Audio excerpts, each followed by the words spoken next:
Liburu honek gazte baten bizimodua kontatzen du. Italiako hegoaldeko gazte bat nekazari lanetan aritzen zena, iparraldera joanen da industriara. 70ko hamarkadan, hemen ere gertatu zen bezalaxe.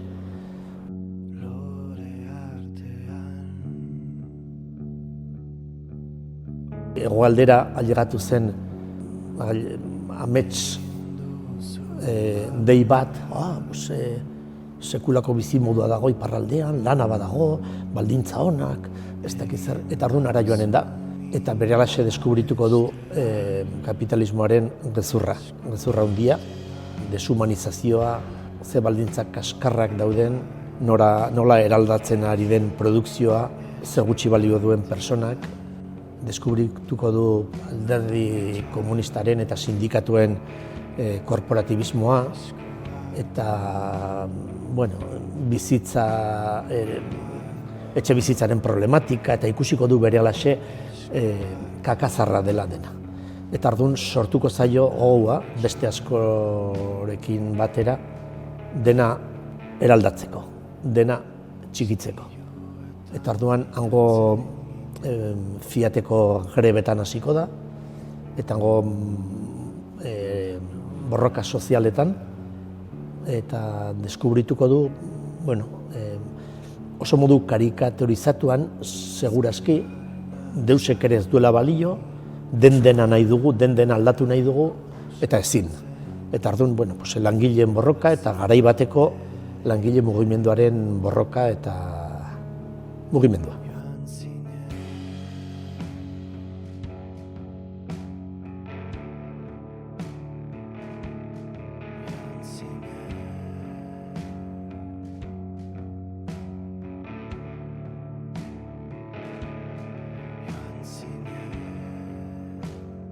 Erronka berezia izan da, oso ezaugarri bereziak dituelako liburuak.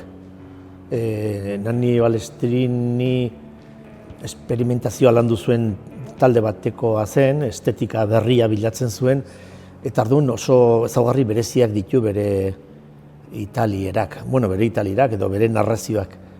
Ez du koma bakar bat ere erabiltzen, erritmo frenetikoa du narrazioak, orduan erronka berezia eta zailtasun berezia izan da nola eman sintaxi hori euskaraz modu ulergarrien eta modu naturalean. Oso bestelako sintaxia duelako euskarak. Jakina, italierak, gaztelaniak bezala, esaldiek badute beren segida eta baina ordara euskarak oso bestelakoa du. Eta ez komarik, ez deus ere, orduan, hori izan da gehien bat zailtasuna, nire ustez. Itzulpen gintzak askotan izan du fama txarra. Eta ematen du beti hobea dela euskara sortutako edo zer, beste hizkuntza batetik ekartzen dena baina ez da egia, esan nahi dut.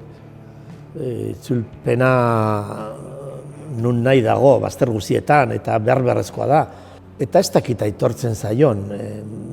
Nik uste dut sormen lana ere bada neurri batean, itzulpen lana, baino itzultzailearen meritu handiena da, oharkabean pasatzea eta inorrez ohartzea itzulpena ere baote den, edo nork euskaratu duen. Irakurleak gustora eta ongi eta modu erosoan irakurtzen badu testua, seinale ona. Orduan, ez dugu oharkabean pasatu nahi dugu, itzultzaileok. Gazte hori belaunaldi oso baten edo kolektibo oso baten adierazgarria da. Baten kasua dago kontatua, baina egia esan da garai baten edo mugimendu baten adierazgarria da dena. Literaturak beti du iradokizun indarra handia, eta naiz eta garai ez zen idatzi, orain dela azkeneko urteetan, nik uste guzioi pizten zaigula migrazioaren problematikaren oi hartzuna. Esan nahi dut, langile horrek aditu zuen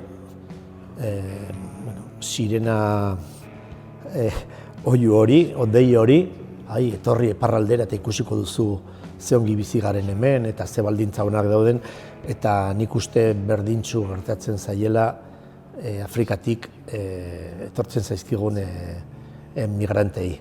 Ona etorri nahi dute, ustez eta hemen bermatuko zaizkiela eskubideak, eta gero askotan deskubritzen dute eta malez gezur haundia dela neurri batean mendebaldea eta iparraldea.